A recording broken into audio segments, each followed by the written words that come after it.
Siya ay inaapi lamang ngunit hindi nila alam na siya ang pinakamalakas sa lahat. Sa Mikado City, tahanan ng 280,000 katao, isang gate sa ibang mundo ang nagbukas isang araw. Bumuhos ang mga mananalakay mula sa ibang dimensyon na kilala bilang mga neighbors. Nalaman ng lungsod na iyon ang tunay na takot. Ang mga tao ay tumakas habang ang army ay nakipaglaban gamit ang kanilang mga tangke, jet, at sandata, ngunit hindi ito nagtagumpay. Ang teknolohiya ng neighbors ay ginawa silang immune sa karamihan ng mga sandata ng Earth, at karamihan ay naniniwala na malapit nang bumagsak ang lungsod. Ngunit, isang misteryosong grupo ang nagpaleyas sa mga mananakop at nagligtas sa lungsod habang nag-iiwan ng mensahe. Ipaubaya sa amin ang mga neighbors. Matagal na kaming nagsanay para dito, sabi nila.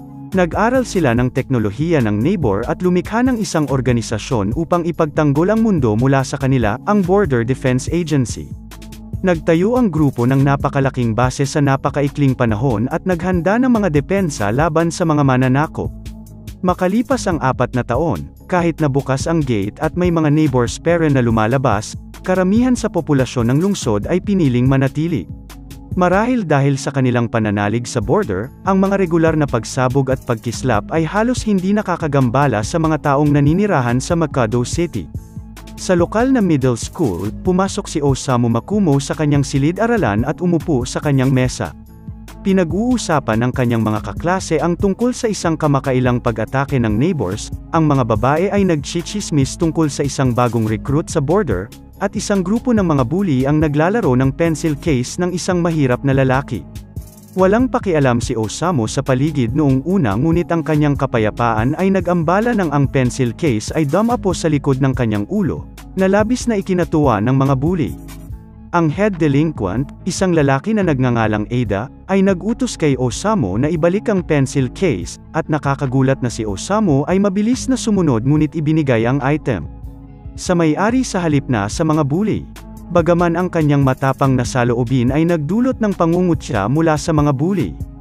Nagtataka ang mga kaklase ni Osamu kung bakit nahuhuli ang kanilang guro at naalala nilang may paparating na exchange student ngayon. Ang lugar nila ay isang war zone sa puntong ito kaya nakakabigla na may bagong estudyante. Kaya, isang lalaki ang nag-isip na ang mag-aaral ay maaaring isang border agent, at ito ay nakakuha ng pansin ni Osamu. Samantala, sa isang abalang kalsada, ang mga nanonood at mga tauhan ng emergency ay nasa pinangyarihan ng isang aksidente. Ang mga tao ay nag-aalala para sa isang batang maputi ang buhok dahil ang isang kotse ay bumangga mismo sa kanya. Buti na lang at hindi nasaktan ang bata. Hindi masasabi ang pareho para sa kotse, ngunit ang driver ay higit na nag-aalala tungkol sa kapakanan ng bata. Tinanong ng pulis ang kanyang pangalan at tirahan para sa ulat ng pulisya, at ipinakilala ng batang lalaki ang kanyang sarili bilang Yuma Kuga. Gayunpaman, para sa kanyang address, wala siyang ideya kung ano ang sasabihin, ngunit tinulungan siya ng kanyang mukhang kuneho na alagang hayop na pinangalan ng Replica. Papunta na ngayon si Kuga sa paaralan, at sa isip niya, sa tingin niya ay medyo delikado ang Japan. Pinaalalahanan siya ni Replica na mas bigyang pansin ang paligid at masasaktan sana si Kuga nang wala siya. Nagkipagtalo si Kuga na pinapadali siya nito, ngunit sinagot ni Replica na siya ang dahilan kung bakit kailangan nilang magmadali dahil siya ay 25 minutong huli sa klase. Binilisan ni Kuga at tinanong si Replica kung magagamit niya ang kanyang trigger, isang espesyal na teknolohiyang ginagamit para sa labanan batay sa armas ng mga neighbors. Sinabi ni Replica na siya ang magpapasya niyan, at pagkatapos nito, patuloy lang sa pagtakbo si Kuga. Sa wakas ay dumating si Kuga sa klase at ipinakilala ang kanyang sarili sa lahat habang humihingi ng paumanhin sa kanyang pagkahuli. Ang kanyang hindi pangkaraniwang bokabularyo at pag-uugali ay nakapagtataka sa lahat kung saan siya galing, kaya ipinaliwanag ng babaeng guro na si Kuga ay nanirahan sa ibang bansa hanggang kamakailan lamang. Ito rin ang unang pagkakataon niya sa Japan, at agad na sinubukan ng isa sa mga bully na pasayahin si Kuga sa pamamagitan ng pagsasabi sa mga guro na nakasuot siya ng singsing. Ang pagsusuot ng isa ay labag sa dress code, kaya pinagsabihan siya ng mga guro at sinabing habarin ito at ibigay. Pinag-isipan ni Kuga na isuko ang kanyang singsing, ngunit sa huli, sinabi niyang hindi niya kaya. Giniit ng matandang guro, ngunit nanindigan si Kuga, at ang dalawa ay nauwi sa isang uri ng tug of war. Binanggit ng matanda ang patakaran ng paaralan at sinabi na kung narito siya sa paaralan, kailangang sumunod si Kuga. Nagulat si Kuga, ngunit mabilis siyang sumuko at sinabing hindi na lang siya papasok sa paaralan habang naglalakad siya patungo sa pintuan. Sinabihan siya ng matanda na huminto, at ginamit ni Osamu ang pagkakataong ito para ibahagi ang kanyang opinyon sa bagay na iyon. Sinabi niya na may magandang dahilan si Kuga dahil tatanggalin niya ang singsing kung hindi. Naguluhan ang mga guro sa kanyang pahayag, at samantala, nagkatitigan sina Osamu at Kuga na parang dalawang soulmate na nagkita sa unang pagkakataon. Tinanong ng guro si Kuga kung bakit hindi niya maalis ang kanyang singsing, at ipinaliwanag ni Kuga na ito ay pag-aari ng kanyang yumaong mga magulang. Tinanong niya si Kuga kung dapat bang maniwala siya sa kanyang kwento, at tumayo si Kuga at sinabing oo. Dahil sa malamig niyang mga mata ay sumuko ang guro at bigyan siya ng exception para sa kanyang singsing. Umalis ang matandang guro, at sinabihan ng babaeng guro si Kuga na maupo sa kanyang mesa sa tabi ni Osamu. Binati ni Kuga si Osamu, at nagkamay ang dalawa. Si Kuga ay agad na naging sentro ng atensyon, na may maraming mga batang babae na nagtatanong sa kanya tungkol sa kanyang personal na buhay. Sa panahon iyon napagtanto ni Osamu na siya ay masyadong naghihinala kay Kuga. Dahil masyadong childish si Kuga, siguro hindi siya border-related. Maya-maya lang, may naghagis ng piraso ng gusot na papel kay Kuga. Lumingon si Kuga at nakita ang mga bullies, ngunit nagpapanggap silang inosente. Sa sandaling muli siyang tumingin sa harap, mas maraming piraso ng gusot na papel ang itinapon sa kanyang direksyon, at sa wakas ay tumayo si Kuga at nagtanong kung ano ang problema. Ipinaliwanag ni Ada na ito ay isang tradisyonal na pagbati ng Hapon, at tinititigan lamang siya ni Kuga ng malamig at hindi matitinag na mga mata. Sinubukan ni Osamu na pag-alitan ang mga delinkwente, ngunit sinabihan siya ni Ada na huwag sumali. Gayunpaman, ipinakita ni Kuga na kayanan niya ang sitwasyon, habang pinitik niya ang isang piraso ng gusot na papel pabalik kay Ada. Ang bala ng papel ay hindi inaasahang nagpatamba kay Ada, at sinabi ni Kuga na binabalik lamang niya ang kanilang pagbati. Frustrated, hinawakan ni Ada si Kuga at pinagbantaan siya, ngunit walang pakialam si Kuga at kinukot siya si Ada para sa kanyang padalos-dalos at hindi magandang pag-uugali. Desperadong sinusubukan ni Osamu na pakalmayan sila, at sa kabutihang palad, bago pa lumala ang mga bagay, bumalik ang babaeng guro at sinimulan ang klase. Natapos ang araw at si Osamu ay abala sa pag-iisip tungkol kay Kuga. Bumalik ang kanyang hinala na si Kuga ay isang border agent, kaya nagpasya siyang bantayan nitong mabuti.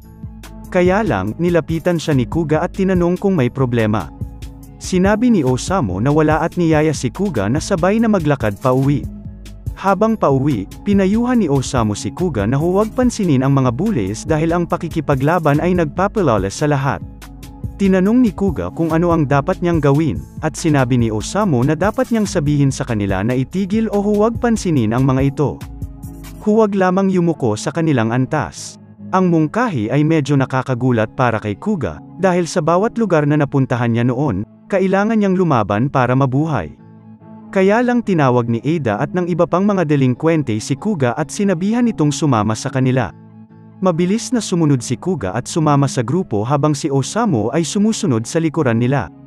Sinabihan siya ni Ada na umuwi at linisin ang kanyang salamin, ngunit si Osamu, bilang isang kagalang-galang na tao, ay hinawakan si Ada at sinabihan siyang palayain si Kuga. Alam niyang pagtutulungan siya ng mga ito, at hindi niya hahayaang mangyari yon.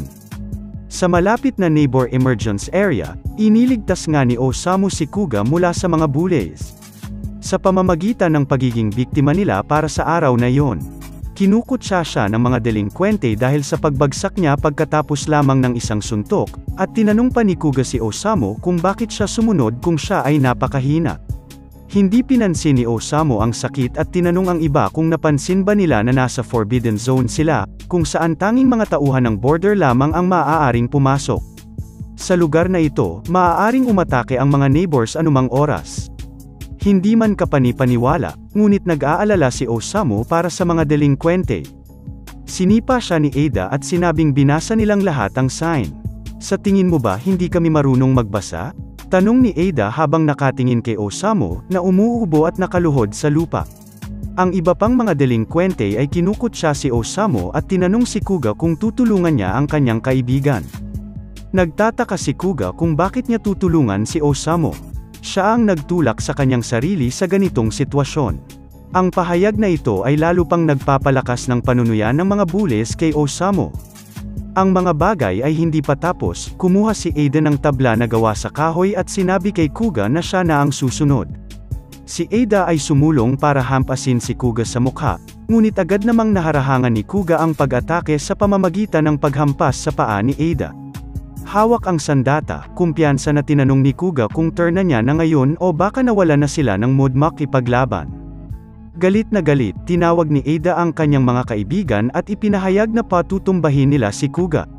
Sa sandaling iyon, isang emergency na sirena ang tumunog sa buong lungsod at pinahinto sila sa kanilang mga landas. Lumitaw ang isang itim na portal sa kalangitan, at binabalaan sila ng isang emergency na anunsyo tungkol sa aktibidad ng gate na nakita sa loob ng Forbidden Zone. Isang malaking lumilipad na halimaw ang lumitaw, at kinilala ito ni Kuga bilang isang Bamster, isang partikular na uri ng neighbor. Sa border, nagpadala ang mga opisyal ng kahilingan para sa isang squad na agad na pumunta sa lugar. Hinahabol ng Bamster ang mga bully, na ngayon ay tumetakas. Samantala, sinabi ni Kuga na ang swerte ay nasa kanilang panig at sinabi kay Osamu na oras na para umalis sila. Sa panahong ito, sa kasamaang palad ay nahuli ng halimaw si Ada at malapit ng kainin. Ipinaalala ni Kuga kay Osamu na oras na para umalis, ngunit may iba pang plano si Osamu. Sinabihan niya si Kuga na pumunta na sa ligtas na lugar dahil kailangan niyang tulungan si Ada. Ngunit sinabi ni Kuga na nakukuha nila ang nararapat sa kanila. Bakit niya sila tutulungan? Sa mga mata na puno ng katiyakan, ipinahayag ni Osamu na ito ay dahil ito ang tamang gawin. Pagkatapos ay naglabas siya ng isang mahiwagang aparato at sumigaw, "Trigger on." Tulad ng isang Power Ranger, nagsuot si Osamu ng kakaibang all-white suit at nagpatawag ng bladed weapon na tinatawag na Ray Gust, na ikinagulat ni Kuga. Tumalon si Osamu at hinampes ang halimaw, kaya binitawan nito si Ada, na matagumpay na tumakbo at nakatakas. Nagtataka si Kuga kung kasama si Osamu sa border, ngunit sinabi ni Replica na hindi ito ganun kalakas dahil hindi nito mabutas ang armor ng Bamster. Itinapon ng halimaw si Osamu, at bumagsak si Osamu sa isang walang laman na bahay.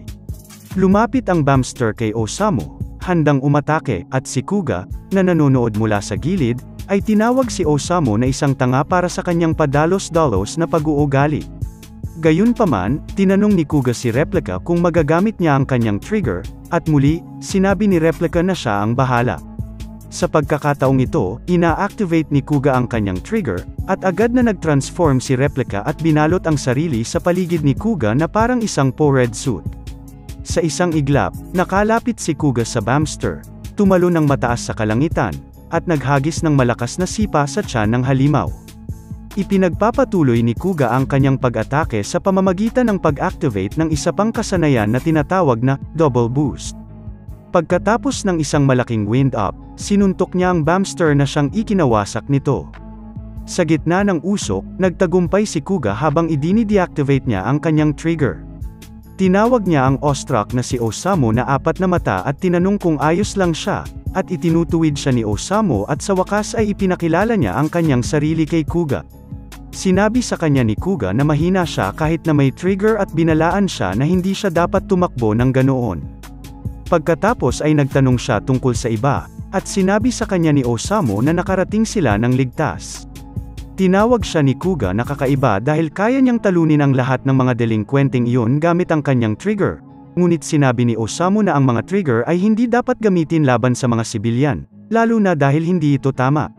Sinabi ni Osamu kay Kuga na dapat siyang border agent dahil mayroon siyang trigger, ngunit sinabi ni Kuga na hindi siya nagtatrabaho sa kanila. Binigyan siya ng kanyang yumaong ama ng trigger at nag-iwan sa kanya ng tagubilin na magtungo sa Japan kapag namatay siya dahil mayroon siyang kaibigan na nagtrabaho sa border. Dahil doon, inaakala ni Osamu na ang ama ni Kuga ay nagtrabaho sa border, ngunit nilinaw ni Kuga na may kilala lang siyang nagtatrabaho doon. May kakaiba dito, at sinabi ni Osamu na hindi yun maaaring tama dahil ang mga border agent lang ang may mga trigger. Sinabi ni Kuga na ang panuntunang iyon ay nalalapat lamang sa mundong ito. Galing ako sa kabilang dulo ng gate. Ako ay isa sa mga tinatawag na neighbors, sabi ni Kuga habang nanlalaki ang mga mata ni Osamu sa gulat. Sa wakas ay dumating na ang border agent sa pinangyarihan ng pagkawasak na dulot ng labanan ng Halimaw at ni Kuga. Kinumpirma ni Miwa ang pagkamatay ng Halimaw ngunit iniisip kung sinong pangkat ang nagpabagsak nito. Ang isang kapwa-ahente ay nag-iisip na ito ay maaaring gawain ng mga ahente ng A-rank dahil ang Bamster ay napunit. Ngunit ang isang ahente sa border ay nagpahayag na walang mga squad sa lugar. Ang squad pa lang ni Miwa ang unang dumating. Napaisip sila kung sino kaya ang naging sanhi nito, kung gayon. Samantala, hinabol ni Osamu si Kuga at tinanong kung ano ang ibig niyang sabihin sa pagsasabing isa siyang neighbor. Ang Bamster ang neighbor. Itinama siya ni Kuga at sinabing ang Halimaw ay isang Tryan soldier, isang automated na sandata na ginawa ng neighbors. Ang neighbors, sa kabilang banda, ay mga taong katulad niya na nakatira sa kabila ng gate. Pagkatapos ay agad na nilinaw ni Kuga na hindi niya ipinatawag ang Halimaw at sinabi na ang kanyang mundo ay mayroon ding maraming iba't ibang mga tao. Hindi nga niya alam kung saan magsisimula yon. Habang naglalakad pa uwi, sinabi ni Osamu na sa kabila ng pagiging ahente ng border, wala siyang narinig na ganoon. Parang kalokohan ito sa kanya, at sabi ni Kuga na medyo iba ito sa sinabi sa kanya ng kanyang ama. Huminto si Kuga sa kanyang mga truck at biglang sinabi kay Osamu na kalimutan ang lahat ng kanyang sinabi. Hindi ako isang neighbor, 100% Japanese ako. Hindi nakakatulong ang pahayag na ito at lalo pang naghinala si Osamu sa kanya. Gusto lang malaman ni Osamu kung sino talaga siya. Pabalik-balik ang sagot ni Kuga, at iniisip ni Osamu na masyado siyang kainahinala. Si Kuga ay nagligtas sa kanya kanina kaya hindi iniisip ni Osamu na siya ay masama. Ngunit dahil nagtataglay siya ng trigger, isa sa mga sandata ng neighbors, dapat siyang bantayan ni Osamu. Bago pa makapag-imbestiga pa si Osamu, biglang sinabi ni Kuga na nagugutom na siya, kaya niyaya niya si Osamu na kumain. Pero teka, may pera kaya ito? Laking sorpresa ni Osamu, si Kuga ay naglabas ng isang matabang stack ng pera at iniwagayway ito sa paligid. Ang mga dumadaan ay nakatingin sa kanya at sa kanyang pera, kaya itinago ito ni Osamu, at agad silang umalis sa lugar. Sa ugali na iyon, siguradong mukhang turista ngayon si Kuga. Sa isang liblib na eskinita, pinagalitan ni Osamu si Kuga at sinabing hindi niya dapat i-flash ng ganoon ang kanyang pera dahil maglalagay ito sa kanya sa panganib. Gayunpaman, hindi ito sineryoso ni Kuga at nagsimulang maglakad palayo. Gayunpaman, may biglang bumangga sa kanya at ang tao ay bumagsak sa lupa, sumisigaw na nasaktan nila ang kanilang binti. Weirdly, ang estranghero ay agad na tumayo at sinabing ang kanyang binti ay ganap na bali. Mabilis na naunawaan ni Osamu na sinundan sila ng mga lalaking ito mula nang makita nila ang pera kanina. Humihingi ang mga scammer ng 100,000 yen kay Kuga dahil masakit ang binti ng lalaki. Ngunit si Kuga ay hindi apektado at nagpapanggap na hindi ito naintindihan, na nagpainis sa dalawang lalaki. Sinabihan ni Osamu si Kuga na huwag pansinin sila at sumang-ayon si Kuga. Biglang sinipa ng wannabe scammer si Osamu at sinabihan siyang tumahimik. Hindi na ito nagpanggap at direktang nagdemand ng pera kay Kuga. Si Kuga ay sumunod. Ngunit sinipa niya ang binti ng lalaki, at ang lalaki ay bumagsak sa lupa, sumisigaw at namimilipit sa sakit. Ngayon, ito ay talagang nasira, at isang nasisiyahang Kuga ang nag-abot ng pera. Nataranta ang mga scammer at mabilis na tumakas, at sinabi ni Kuga kay Osamu na okay na ang lahat. Sinabi ni Osamu na samobra si Kuga, ngunit sinabi ni Kuga na tama lang dahil ginawa niya ang eksaktong sinabi nila, at dapat nilang tanggapin yon. Ang loika na ito ay nagpalito kay Osamu, na naging dahilan upang isipin na si Kuga ay iba sa kanya. Ginawa ni Kuga na totoo ang sitwasyon ng scammer, nirerespeto ko yon. Inamin ni Kuga na delikado ang Japan, kaya mas mag-iingat siya ngayon. Pero sa totoo lang, iniisip ni Osamu na si Kuga ang panganib dito. Ngayon, oras na para kumain, at sinabi ni Osamu kay Kuga na bibili siya ng pagkain para sa kanila. Dahil hindi sanay si Kuga sa Japan, naisip ni Osamu na dapat niyang gawin ito ng mag-isa. Kaya, iniwan niya si Kuga at sinabihan siyang maghintay ng tahimik. Tatlong tulisan ang biglang sumulpot at nakita ang pagkakataong ito upang samantalahin si Kuga dahil muli niyang inilabas ang kanyang pera.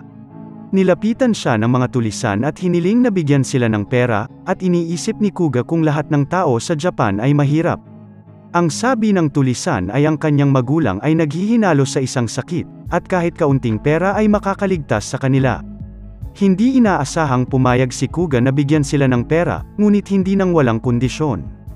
Kapag nalaman niyang nagsisinungaling sila, sasampalin niya ang mga ito. Siyempre, dinodoble ng thug ang kanyang kwento at sinabing ito ang totoo. Tinitigan siya ni Kuga gamit ang malamig at mapupungay nitong mga mata, at ilang sandali pa, nasa lupa na ang tulisan. Binugbog siya ni Kuga, nararamdaman niya na nagsisinungaling ang bandido, at ang iba pang mga tulisan ay susunod. Mabilis na nilinis ni Kuga ang mga basura nang sa wakas ay bumalik si Osamu. Tinanong ni Osamu kung ano ang ginawa niya, at sinabi sa kanya ni Kuga na huwag mag-alala dahil walang mga belang buto sa pagkakataong ito. Sa malapit na parke, nagsasaya ang dalawa sa kanilang hapunan. Ngunit si Osamu ay abala rin sa pagsaway kay Kuga dahil sa pagiging masyadong marahas at paglutas ng lahat gamit ang puwersa. Siya ay nangangatwiran na may iba pang maaaring maging solusyon at ang pagtugon sa karahasan gamit ang karahasan ay nagpapababa sa iyong sarili. Bukod dito, ang karahasan ay ipinagbabawal ng batas sa Japan. Dito, sinabi ni Kuga na pinapagana ng mga patakaran ang mundo, at hindi nila pinoprotektahan ang mga tao. Mapoprotektahan mo lang ang iyong sarili gamit ang sarili mong lakas, o maaari kang tumakas o umasa sa mga numero.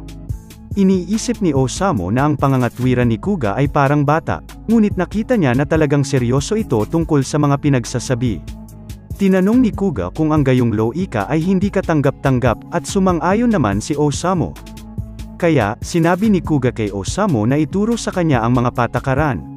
Kung naiintindihan niya ang mga ito, magiging mas maayos ang mga bagay-bagay. Nakita ni Osamu na gustong umangkop ni Kuga sa mundo ng mga tao, kaya sumang-ayon siya kay Kuga at sinabing tuturuan niya siya tungkol sa Japan.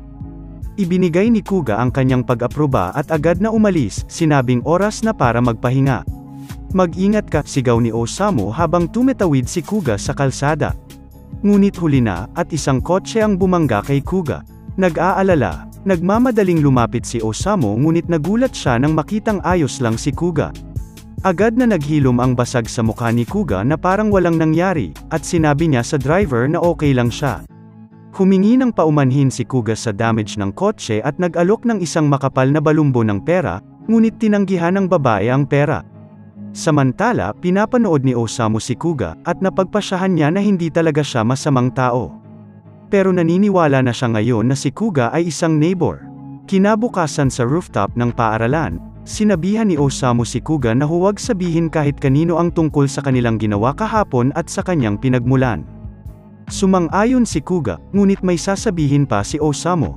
Sinabihan niya si Kuga na ibaba nito ang kanyang ulo, huwag manuntok o sipin ang mga tao, at huwag gamitin ang kanyang trigger. Ito ay isang nakakainis na paraan upang mabuhay, ayon naman kay Kuga. Gayunpaman, determinado si Osamu na gawin siyang normal, lalo na't hindi niya alam ang lahat tungkol sa lalaki. Sinabi ni Replica kay Kuga na sumasang-ayon siya kay Osamu. Pag natuklasan sila ng border ay hindi magiging mabuti para sa kanila pagkatapos ng lahat. Kaya, sinabi ni Kuga kay Osamu na susundin niya ang kanyang payo. Pagbalik sa silid-aralan, si Kuga na naman ang sentro ng atensyon dahil napapaligiran siya ng kanyang mga kaklase. Isang batang babae ang nagtanong kung saan siya nakatira noon at kung anong bansa, at binulungan ni Osamu si Kuga upang alalahanin ang kanilang pinag-usapan. Sinabi ni Kuga na hindi siya sigurado kung malalaman nila ito, at sinabi ng isang matinik na buhok na dude na narinig niya na nagmula si Kuga sa isang maliit na lugar kung saan hindi niya alam ang anumang pangunahing sports. Kaya, tinanong nila siya kung ano ang malaki sa kanyang bansa. Pagkaraan ng ilang sandali, sinabi ni Kuga na ito ay digmaan, na ikinagulat ng lahat. Ipinaliwanag ni Kuga na nakapunta na siya sa maraming bansa, ngunit lahat sila ay nasa digmaan, nakikipaglaban araw-araw. Sa tingin ngayon ng mga kaklase ni Kuga ay lumaki siya sa isang conflict zone, at sinabi ng matulis na buhok na dude na nakikipagdigma din sila sa neighbors. Tinanong nila kung alam ni Kuga ang tungkol sa mga neighbors, at sa diwa ng Penonetilang Loki, Sinabi ni Kuga na wala siyang gaanong alam. Ipinaliwanag ng batang babae na ang isang black hole ay biglang bumukas sa lungsod 4.5 taon na ang nakalilipas, at ang mga nigbers ay dumaan dito upang umatake. Ang silangang bahagi ng lungsod ay wasak pagkaraan ng 2 araw, at mahigit 1,200 katao ang namatay. Kaya, ibig sabihin, ang lungsod ng Makado ay nakikipagdigma sa mga nigbers. Medyo kakaiba ang sabi ni Kuga, lahat sila ay mukhang relaxed sa kabila ng sitwasyon. Ang matinik na buhok na dude ay lumiwanag at ipinaliwanag ang lahat ng ito salamat sa border. Naisip nila ang mga trigger at ngayon ay ginagamit ang mga ito bilang mga sandata upang ipagtanggol ang lungsod. Itinuro niya ang kanilang base sa labas ng paaralan at ipinaliwanag na nililimitahan ng guidance beacon sa loob ang lugar kung saan maaaring magbukas ang gates, na ginagarantiyahan ang kaligtasan ng lungsod. Ibinahagi din niya na gusto niyang sumali sa border at iniisip kung paano mag-apply. Dito, iminumungkahi ni Kuga na tanungin niya si Osamu, ngunit bago pa niya maibuhos ang anumang tsaa kaysa sa nararapat, tinakpan ni Osamu ang bibig ni Kuga at dinala siya sa labas para makipag-usap. Sa isa pang silid-aralan, sa wakas ay naunawaan ni Kuga na si Osamu ay nagtatrabaho ng lihim para sa border. Gayunpaman, napansin ni Kuga na ang border agents ay itinuturing na parang mga superhero, kaya tinanong niya si Osamu kung bakit niya inililihim ang kanyang trabaho. Sinabi ni Osamu na wag dapat itong makialam kaya nagtanong muli si Kuga. Kung si Osamu ay kabilang sa border, dapat ba talaga niyang itago si Kuga? Ipinaliwanag ni Osamu na sa tingin niya ay hindi siya katulad ng ibang mga neighbors at may utang siya kay Kuga para sa pagligtas sa kanyang buhay. Ngunit kung may nagawang mali si Kuga, sumusumpa siyang hindi niya ito ipagtatanggol, at siya mismo ang magsusurrender dito. Sa madaling salita, maswerte si Kuga na si Osamu ang unang border agent na nakilala niya. As if on cue, may lumabas na itim na portal sa labas mismo ng classroom. Ang mga tagapagsalita ng PA ay nag-aanunsyo ng pagkakaroon ng aktibidad ng gate sa lungsod at sinasabi sa lahat ng mga mamamayan na lumipat sa kaligtasan.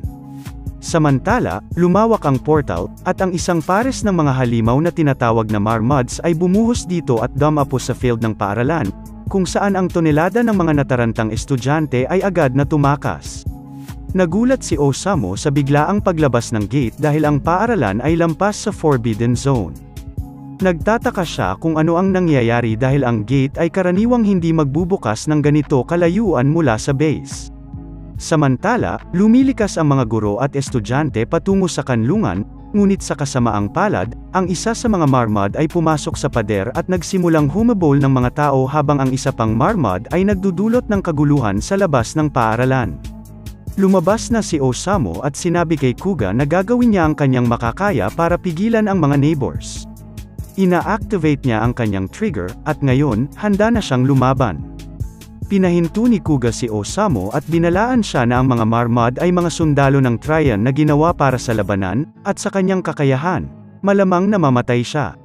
May punto si Kuga pero hindi pwedeng tumalikod si Osamu at manood lamang. Iminumungkahi ni Kuga na maghintay para sa iba pang border agents, ngunit si Osamu ay hindi nagpatinag. Tinanong niya kung nasa tamang pag-iisip pa ba si Kuga at ipinaliwanag na walang oras na dapat sayangin dahil masyadong malayo ang base. Upang bigyang diin ang kanyang punto, ipinaliwanag ni Kuga na upang matalo ang isang marmod, kailangang mayroong hindi bababa sa 20 Osames. At kahit na manalo ang 20 Osames, 2 lang ang mananatiling nakatayong matagumpay at buhay. Sa huli, sinabi sa kanya ni Kuga na nasa kanya desisyon kung pupunta siya o hindi. Isinasaalang-alang ni Osamu ang payo ni Kuga, lalo na't isa siyang neighbor at veterano sa labanan. Inamin ni Osamu na malamang natama si Kuga, ngunit magkakaroon ng mga casualty kung wala silang gagawin. Isinasaalang-alang niyang humingi ng tulong kay Kuga ngunit nagpasya siya na huwag na lang dahil dapat maglaylo ni Kuga. Naalala ni Osamu kung bakit siya sumali sa border, at pagkatapos ng ilang sandali, sinabi niya kay Kuga na maghanap ito ng masisilungan. Sinabi niya kay Kuga na hindi siya tatakas dahil lang sa maliit ang kanyang chance at tinawag si Ray Gust habang tumatakbo siya patungo sa mga halimaw. Sa loob ng paaralan, isang grupo ng mga estudyanteng nagmamadaling pumunta sa shelter ay na-corner ng 2 marmod. Ang mga estudyante ay walang paraan upang makatakas, at ang Marmot ay malapit ng umatake. Ngunit sa huling sandali, si Osamu ay sumugod at hiniwa ang isa sa mga talem ng halimaw. Ang pag-atake ni Osamu ay nakakuha ng atensyon ng Marmot, at sa sandali ng pagkagambala nito, ginamit niya ang Ray Gust upang itulak ang halimaw sa labas ng bintana. Halos hindi makapaniwala ang mga estudyante na si Osamu ay isang border agent, ngunit bago nila siya matanong tungkol sa kanyang nabunyag na ngayon na sikreto, tumakbo si Osamu pasulong upang harapin ang iba pang papalapit na Marmot. Sinabi niya sa kanyang mga kaklase na tumakbo sa itaas, at ang mga estudyante ay agad na nagsilabasan. Poprotektahan sila ni Osamu hanggang sa dumating ang ibang mga ahente, at sa nakakulong na espasyong ito, mayroon siyang kalamangan laban sa halimaw dahil ang kanyang maliit na katawan ay magbibigay daan sa kanya ng kalayaan na gumalaw. Sa tingin niya ay kaya niya ang Marmot na ito, ngunit ang malupit na katotohanan ay napakahina niya. Ang atake ng halimaw ay nagpalipad sa kanya at nabasag ang dingding ng silid-aralan, at napagtanto ni Osamu na napakabilis ng Marmot. Tumalon si Osamu at sumubok ng counterattack, ngunit hiniwan ng mabilis ng halimaw ang kanyang braso at pinigilan siya sa kanyang mga galaw. Samantala, naramdaman ni Replica na ang Tryon sa katawan ni Osamu ay kumukupas, kaya nagpa siya si Kuga na pumunta at tulungan ito. Ipinaalala sa kanya ng Replica na hindi niya magagamit ang kanyang trigger at kailangan niyang iligtas si Osamu nang hindi inilalantad na siya ay isang neighbor. Mahirap ang sitwasyon na kanilang kinalalagyan, at sa panahong ito, si Osamu ay nakikipaglaban sa isang walang kwentang labanan, at nasaksak siya ng Marmot sa kanyang itaas na bahagi ng katawan. Ang Tryon sa katawan ni Osamu ay tuluyang natuso. Sa sandaling ito, napagtanto niya na malamang na mamamatay siya sa mga kamay ng Marmot. Ang halimaw ay naglunsad ng isa pang pag-atake gamit ang mga blades nito, ngunit sa huling sandali, dumating si Kuga at nag-activate ng isang shield sa harap ni Osamu. Kinuha ni Kuga ang trigger ni Osamu at pinaandar ito, at hindi nagtagal, nakasuot na siya ng unipormeng pang-combat kasama ang isang espada sa kanyang kamay. Gamit ang trigger ni Osamu, hindi malalaman ng border na si Kuga ang nasa likod ng paparating na pagpuksa sa mga halimaw. Binalaan ni Osamu si Kuga na maaaring mamatay ito sa paggamit ng kanyang trigger, ngunit ginamit pa rin ito ni Kuga. Ito ay isang pantay na laban, ngunit hindi nagtagal bago lumala ang sandata ni Kuga dahil sa matitigas na talem ng Marmot. Masyadong mapanganib na pahabain ang labanan, kaya tinapos ito agad ni Kuga. Nagmamadali siyang sumulong, at sa kabila ng paghahayag ni Osamu na ang kanyang device ay isang training trigger lamang, madaling hiniwa ni Kuga ang mga blades ng Marmot. Tumalon ng mataas si Kuga sa hangin, hindi siya ma-detect ng halimaw sa kanyang maliit na sukat. Kaya, bumagsak si Kuga at hiniwa ang gitna ng Marmot. Ngayon ay isa na lang ang naiwan sa dalawang halimaw. Ang isa pang halimaw ay agad na umatake kay Kuga, ngunit siya ay sapat na mabilis upang maglagay ng isang shield sa kanyang harapan. Tumalon si Kuga at hinampes ang Marmot, at dumuyugo at bumagsak ang halimaw. Na-deactivate ni Kuga ang trigger at tumingin kay Osamu gamit ang kanyang walang pakialam na mukha. Tapos na ang misyon, sabi niya. Ang mga araw ni Osamu ay naging abala sa lahat ng mga pag-atake ng mga halimaw at ang pagsulput ni Kuga, na nagpahayag ng kanyang sarili bilang isang neighbor. Sa kabila ng pagiging ahente ng border, tinago ni Osamu si Kuga sa halip na ay sumbong ito.